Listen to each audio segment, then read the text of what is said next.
Hello and welcome to What I Read, this series of short reviews where I talk about the books that I read this week. And we are talking about Batman Static Beyond, written by Evan Narcisse, art by Miguel Mondoka, colored by Will Quintana, and lettered by Wes Abbott, with cover by Nicholas Draper-Ivey.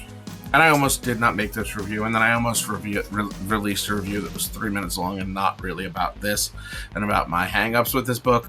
And I'm going to try and square the circle there between the two, because I was letting my own bias against one particular emerging technology, which a lot of people are putting a lot of money into right now, and which I have a lot of problems with, and which most of the comics industry has a problem with and is writing books about, that being AI. And I literally forgot that this is about nuclear energy.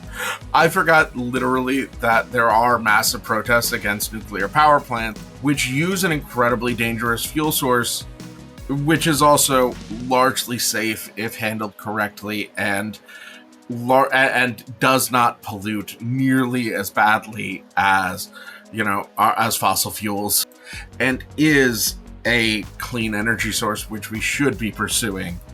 And so I got off the rails there. But it's a very good book, actually, when you remember that it's about nuclear power.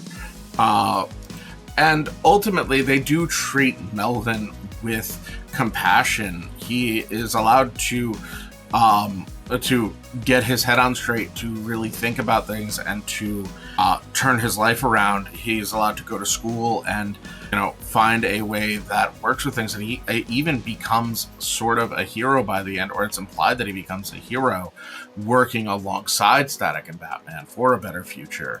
So even though they do have him try to blow up a city by attacking the Q-Juice, by, pushing at, trying to show how this thing is so dangerous by making it go as dangerous as it could be, they still recognize that he is a kid and he is, in need of guidance to reach a better future. And I do think that, the cooperative storyline kind of naturally ends here and ties up pretty well. And we get this really cool fight where Static and Batman have to rescue Shutdown, who is kidnapped by these rogue elements.